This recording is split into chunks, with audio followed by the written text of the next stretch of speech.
So thank you all for coming. We're excited to talk about this topic today. So what we're going to be sharing is how we use journey mapping to create change across departments, programs, and teams. And I'm Liz McDermott, and I'm head of Web and New Media at the Getty Research Institute in Los Angeles. And these are my colleagues. I'm Andra Darlington. I'm head of Special Collections Management at the Research Institute. And I'm Tracy Schuster, head of Permissions and Photo Archive Services at the Getty Research Institute. So today we're going to share with you what journey mapping is, and it's a process that's typically used for mapping the customer or visitor journey. But we're going to share about how we used it as a problem-solving tool across 8 different departments. We've left plenty of time at the end for Q&A, so we've just got a kind of mini formal presentation, so feel free to ask any and all questions.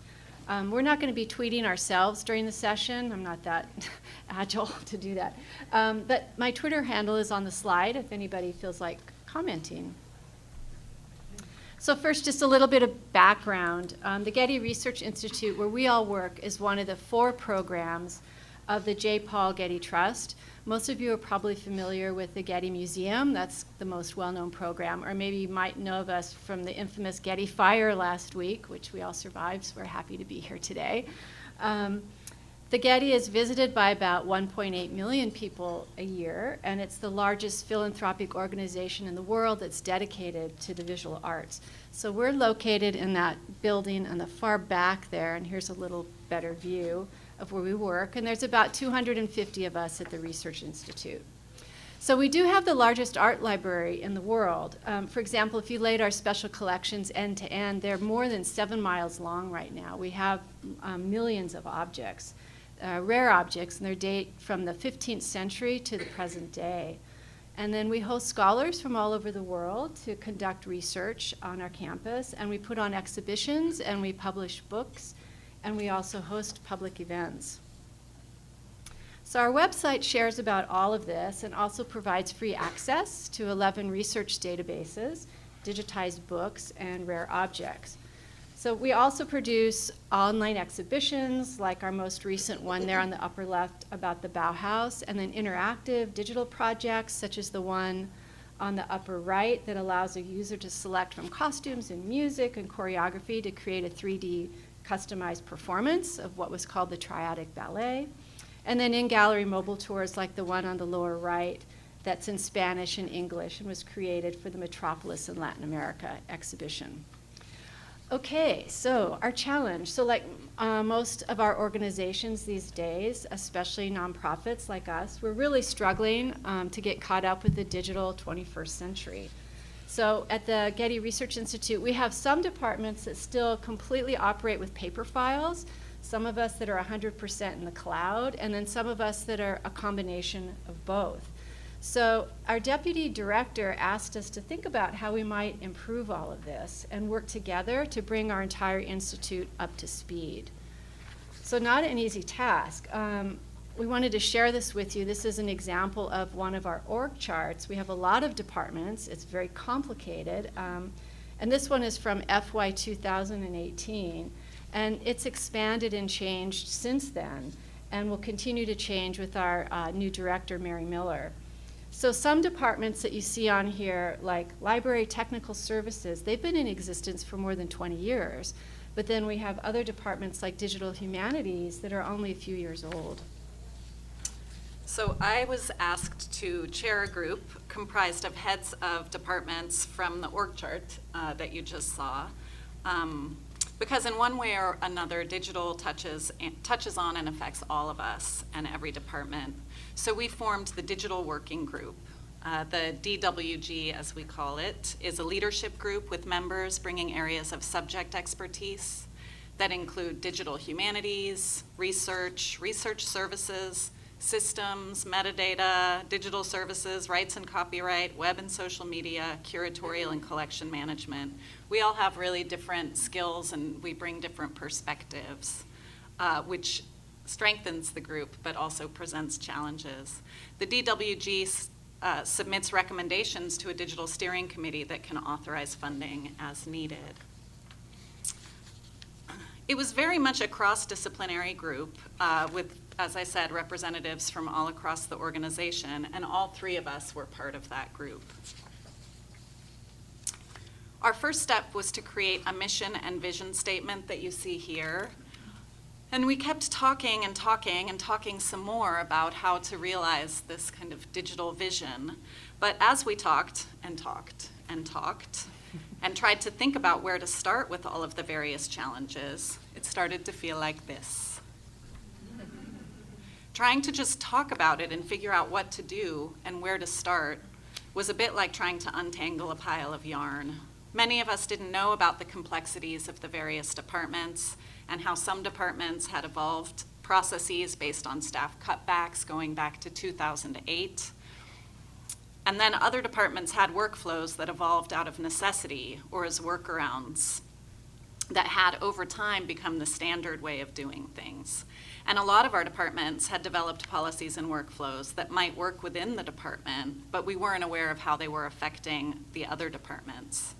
So Liz made the suggestion that we try journey mapping, and I had never heard of journey mapping. So people in the room who might not have tried journey mapping before, this is a pretty good definition that I found.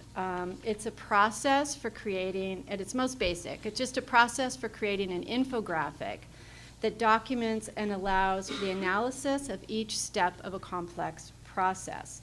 So there's lots of examples that you can find online for how it's been used for the visitor or the customer journey. So I just thought I'd share this one. This is from a few years ago. This one was done by the Getty Museum to get a sense of the various touch points that a visitor might make when they're visiting the Getty Center. So this one, the journey map starts from when a visitor first sees a street banner or a social media post or print advertising about an exhibition. To then when they decide to plan a visit, then they come to the center, walk around the center, and then go back home. So they documented that journey. So rather than a visitor or customer journey, we thought we might conduct what we were calling a collections journey map. So, and map a journey a collection takes through all of the various departments from the time it's been acquired by a curator to when it arrives just even at the receiving docks at the Getty Center, all the way through to when it appears as an image on our website. So we thought if we did this process, it might really help us, well, first of all, just learn about what all of the other departments are doing, help us build understanding between each other about all of our challenges, and then provide visual evidence of gaps in workflows and those dreaded pain points, and then provide a framework for us to develop solutions together. We decided to use the Richard A. Sims collection as the focus of our journey map. The collection acquired from Mr. Sims consists of about 100 original etchings, woodcuts, lithographs, and drawings by Käthe Kollwitz, one of the great artists of the modern period. And shameless plug here, we'll be featuring many of these prints in an exhibition we have opening December 3rd called Käthe Kollwitz Prints, Process, Politics. We chose this collection because it's relatively small for us. We have archival collections that are the size of a football field. And we also selected this one because it seemed at the time to have fairly uncomplicated copyright situation, although that proved not to be entirely true. Yeah, as we discovered in our journey mapping. Okay, so initially we thought our group would meet for an hour, and then maybe over a few weeks we would put together this nice map. But we quickly discovered that the collection's journey, just getting it from the docks to inside our building, had so many steps. So we decided to block off half a day and just really roll up our sleeves and get it done. So our goal was to unpack all of the steps and then see if we could come up with the top 5 to 7 things that we might do. So for a journey map, you want to capture what's called the entire ecosystem. And so that means every single person who was involved with or touched the Sims collection in some way along the journey. So you want to capture exactly who was involved, exactly what they did, what tools they used, and how long it took. So as you can see, the tools up here to create a journey map are really low tech. So the Getty Museum journey map that I showed you was worked on by a designer to make it look really pretty. But they started with the same tools that I'm showing you guys on this slide. All to say there are really no entry barriers to doing it. You don't need a special app or a special software program. You just need a lot of paper, colored sticky notes, and a timer to keep things on track. I'll explain about that in a minute.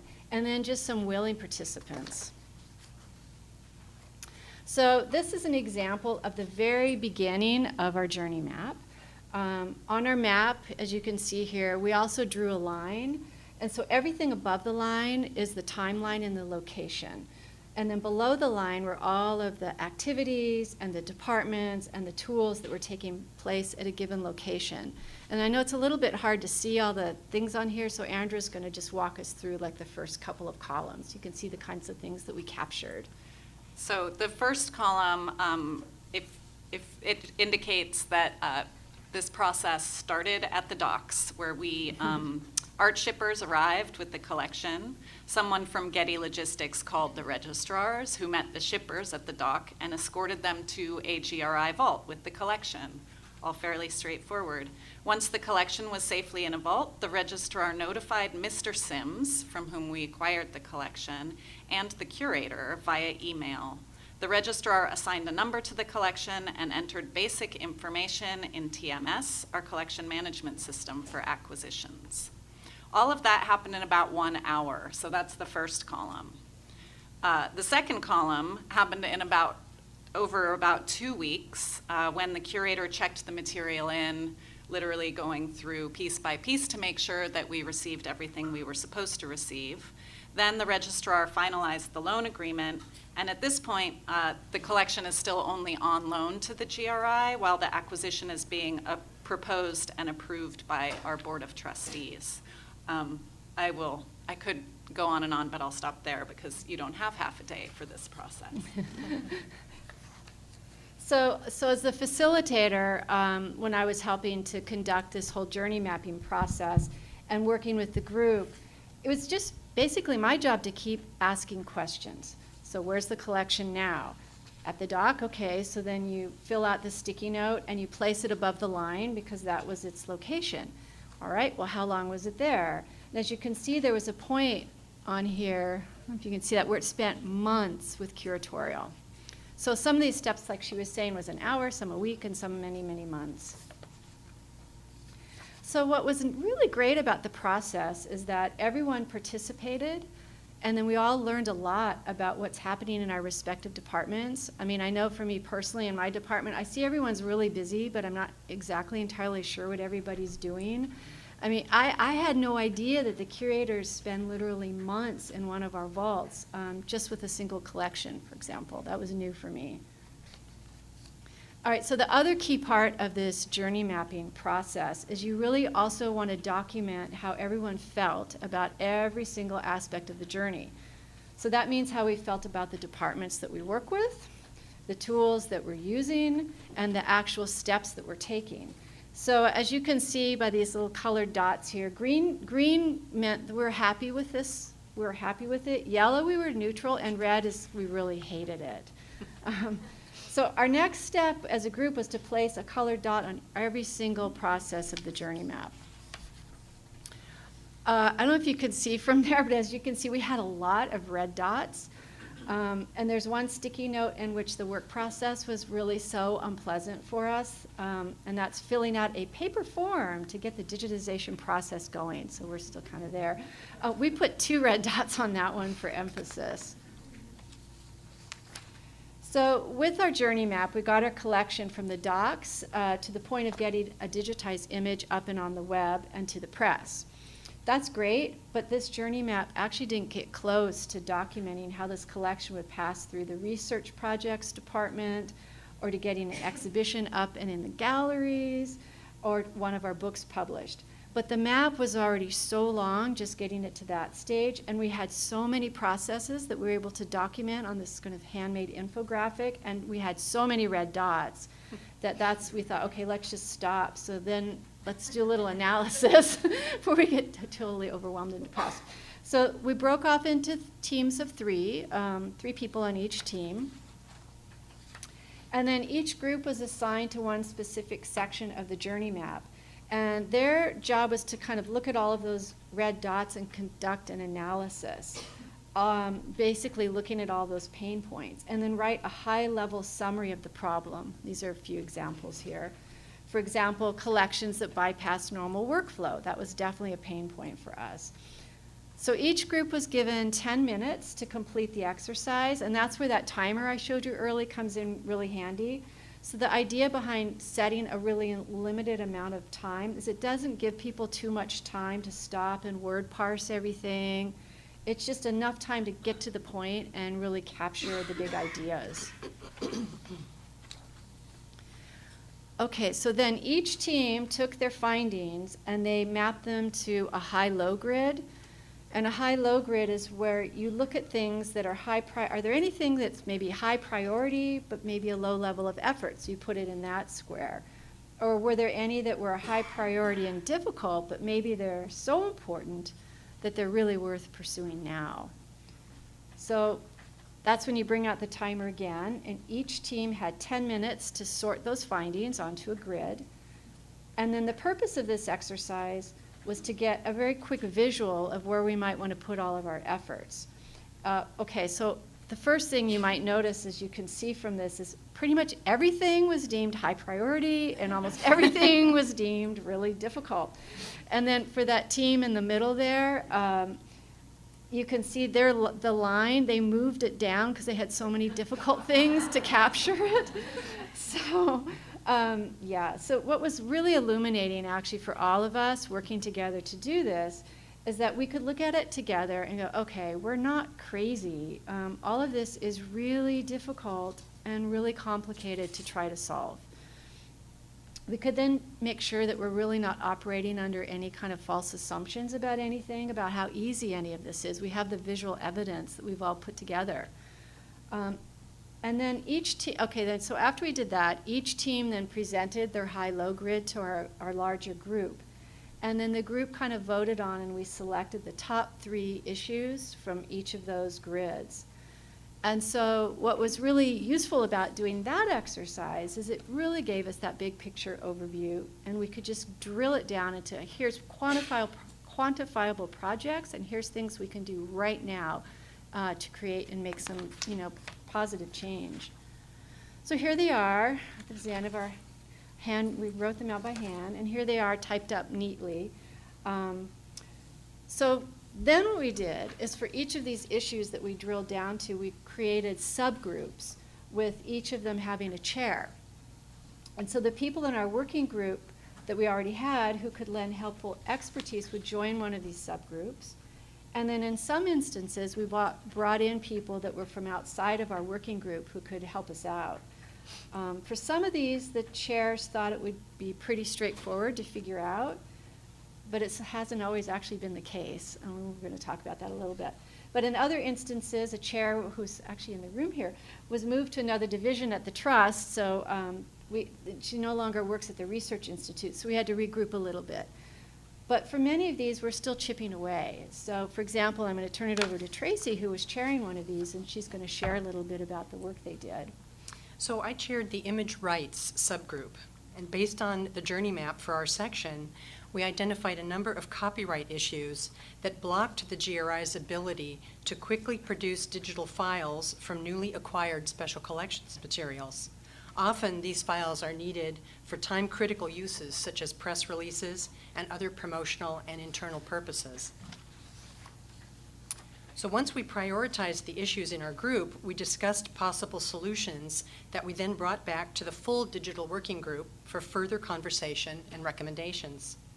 These meetings resulted in several proposals that would require a bit more investigation by our subgroup, such as obtaining feedback from staff outside the working group and the approval from the steering committee. Firstly, we recommended creating a position for a rights analyst who would be the central person for gathering rights and licensing information related to new acquisitions. We also decided that the rights analyst would be responsible for creating a rights assessment checklist to assist staff with conducting preliminary copyright research on special collections materials, provide basic copyright training for relevant staff, and assist with trust-wide internal projects as necessary. Another challenge we identified, the lack of an institutional policy for applying fair use for digital reproductions of copyrighted materials in our collection, made it much more difficult or impossible to use digital images prior to receiving fully executed acquisition documents. Through the work of our subgroup and with the approval of our IP Council, we were able to increase the size of thumbnails for internal purposes. In addition, no further fair use analysis is required for us to use the larger thumbnails in the research library's catalog. And lastly, we addressed the issue of unreliable rights information found in various pre-registration documents by adding boilerplate language to our non-exclusive license agreements that enable the rights holders to grant us permission to digitize a few images immediately for those time-critical institutional and promotional purposes. Okay, thanks, Tracy. All right, she just gave you a whole dense summary. As you can see, that was one subgroup, and they're very complicated issues dealing with legal and fair use, and just very, very super complicated issues. So anyway, all in all, we wanted to share a little bit about the lessons learned. I mean, there were some very positive outcomes from doing this process together, but there were also some challenges we wanted to share about a little bit. So first of all, if you guys decide to do a journey mapping process with a big group of people, for me as a facilitator, and I think for some of the team members, it was a little bit hard to stay on the analysis and not jump to ideas and solutions, because you start to see the gaps right away, and it's really easy to dive in and do that. I mean, that was a really nice problem to have, but it's easy to get lost in the details, and it's really important to just stay on that analysis piece. Another challenge that we've had is that some of the people that we've pulled into these subgroups after our journey mapping process, the people that we pulled in outside to help tackle the issues weren't part of the original journey mapping, and they're coming into it a bit cold, and they lacked the context that we had. So we kind of wonder if maybe there's more we should have done about that. We haven't quite figured that one out yet. Because by the end of the journey mapping, we were all very kind of kumbaya and friendly, and we kind of understood each other. We were ready to work together, and then we bring in outside people, and they were sort of like, well, wait, I don't get it. So that's taken us a little bit of time. And then the time to actually do the journey mapping process, it is a commitment. I mean, on the one hand, to spend 5 hours at a retreat to unpack and quantify problems that have existed in some cases for decades, okay, that's a short amount of time investment. But on the other hand, I mean, all of us kind of had to admit that none of us really have 5 hours to spare. And then it's been really challenging to have the time afterwards to really follow up properly in these subgroups. I mean, the irony of all of this is that some of our time problem is because we have these broken workflows, and we are trying to fix them. And that's what kind of does monopolize our time. So we do need to do the work to sort it out, but it is a little bit of a chicken and egg situation. So. But on the positive side, I mean, we can really say that the journey mapping gave us a really good process for working with a lot of people coming from a lot of different perspectives to just untangle all that yarn, so to speak. And it allowed us to clearly see, documented, a visual roadmap, and became obvious to everybody what all the gaps are and the frustrations. And it gave us something tangible to point to and to work with. And then from there, we could just take it and really break it down into quantifiable issues and then create the subgroups. So kind of funny, following up a little bit on the keynote speaker this morning, I mean, I think for all of us, we talked about it, maybe the most important thing that came out of all of this is empathy. I mean, it just gave us a deeper understanding of everyone's woes and the processes that we all try to deal with every day. And, you know, I mean, the empathy is really the glue for the problem solving, right? I mean, you can't have too much empathy. So that's our main presentation. So we're wide open for any questions you guys might have about what we did. So thank you.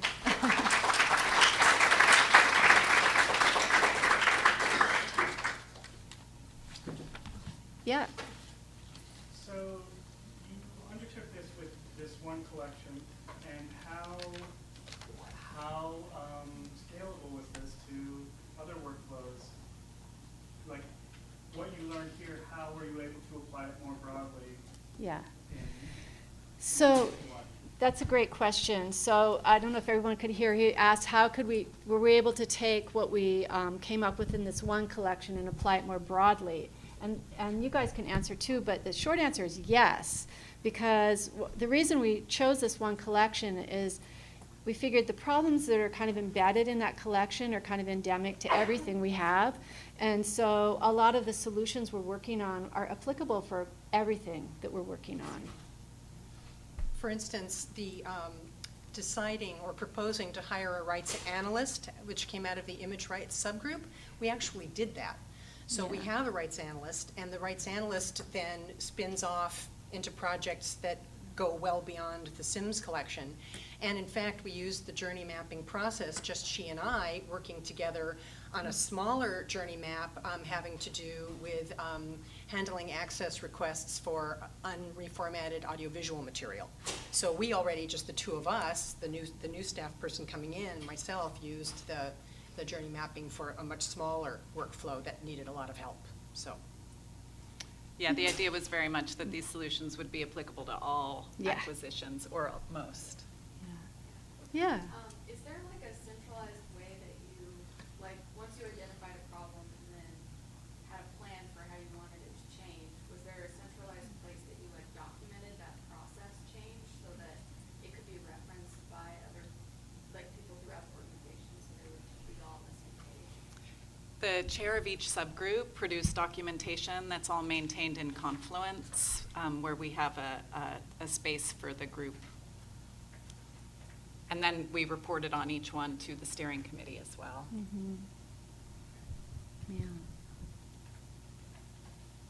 Yeah.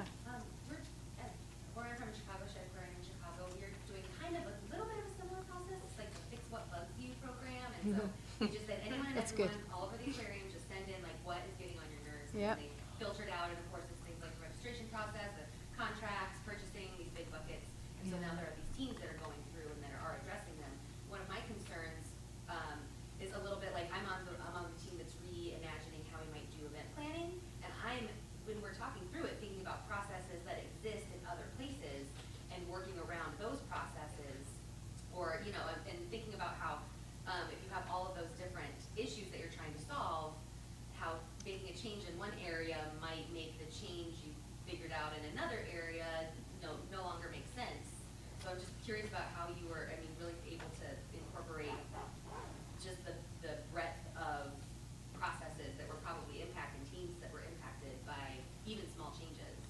Well, It's a good question. it's a great question, and that's actually one of the reasons why we decided to do the journey mapping with our working group. So this working group that Andrew's chairing, it's one of us from every department at the Getty Research Institute. It's a lot of different departments.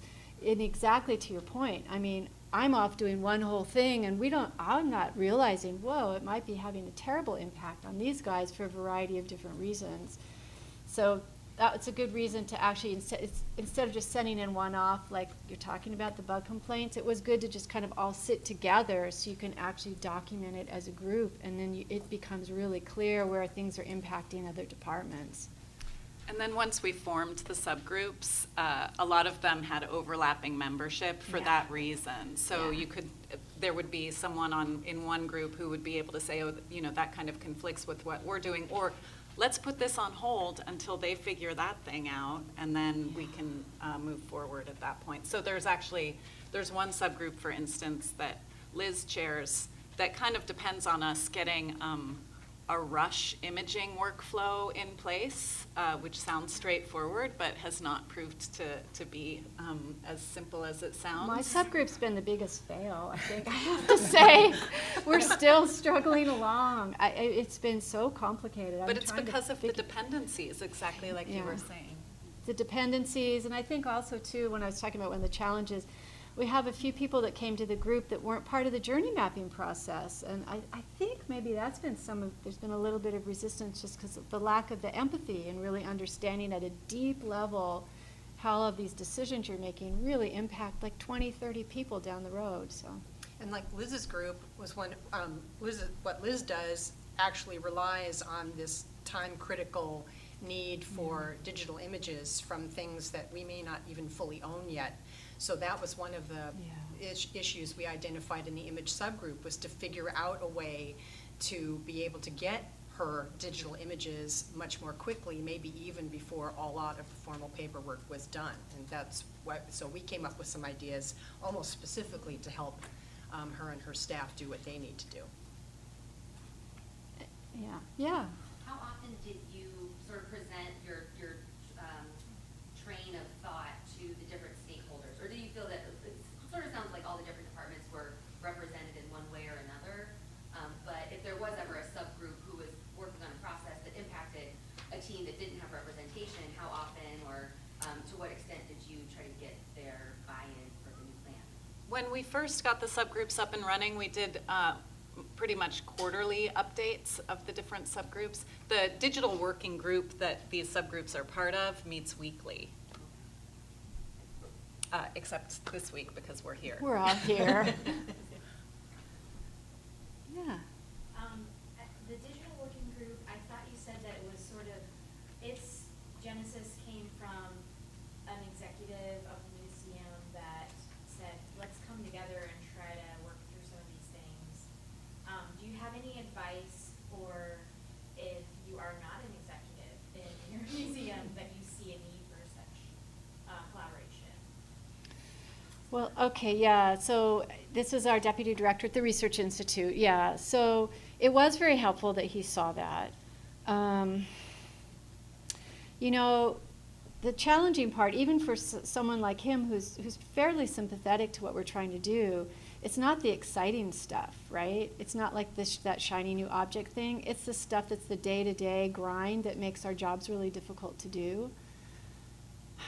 Having that journey map, though, I found is very compelling to show even to executives that maybe don't, if you're trying to get buy-in, if you can show, look, you want to get here, but look at all these areas that are broken.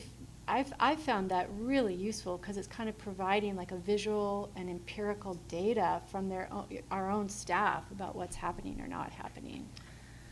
And maybe to focus on outcomes as well, like, Yeah. you know, it's going to improve efficiency and it's going to lead to, so for advocacy, if you can focus on how it's going to improve the situation and maybe, yeah. From what I remember about the way the digital working group started, it was sort of known institutionally that there were these pain points. And so there was sort of a mandate that came from above to put a group of people across the GRI together to kind of look into how we could meet certain goals, certain institutional goals.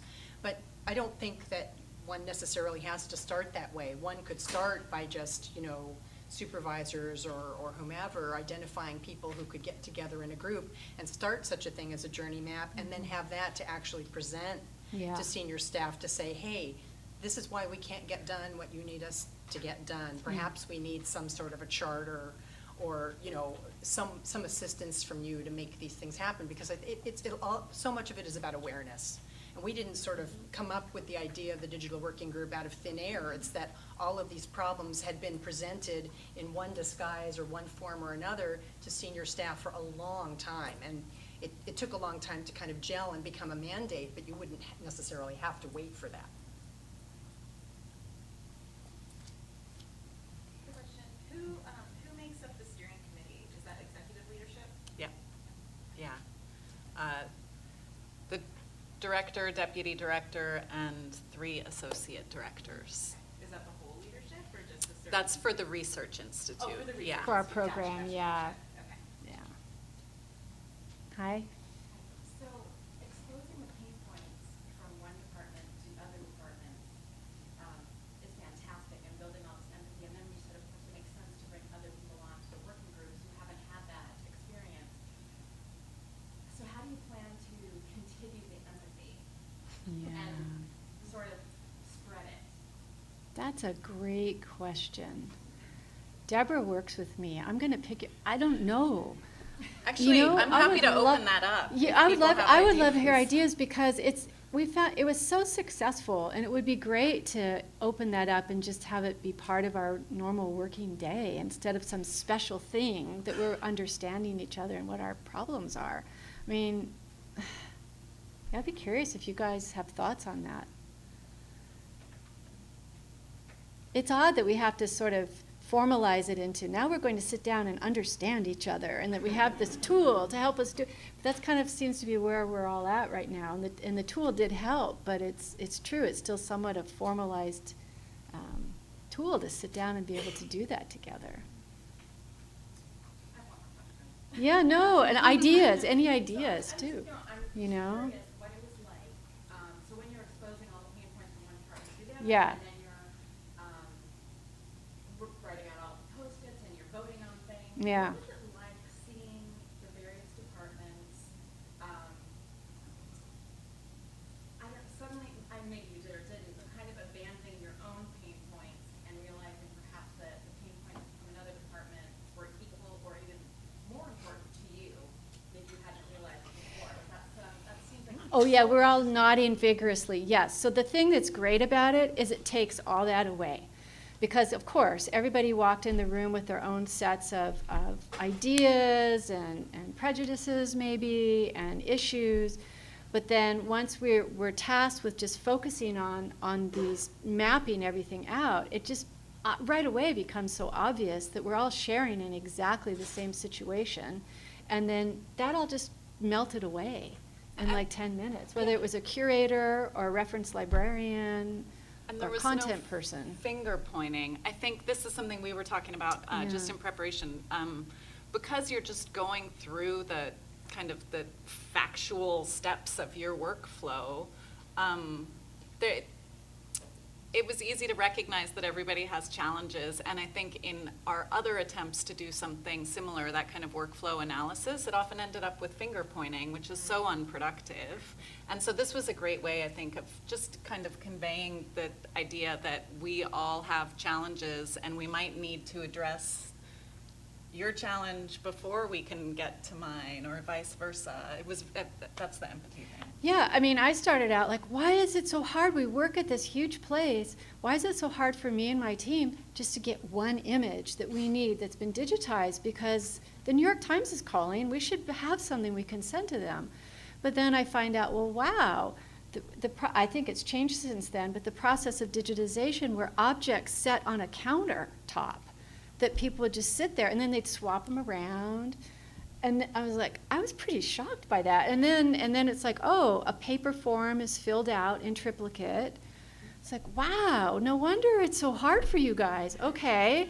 I really had no idea. And it's not anybody's fault that they were working that way. These are systems that are from 20 years old. In some cases, the department's staffs were cut back in the Great Recession and they weren't replaced. I mean, there's a million reasons why this is so, but it was just really interesting to kind of see why it leads up to why I don't have an image when I need it, or the New York Times, for example. You know, And it so. really took the personal out of it.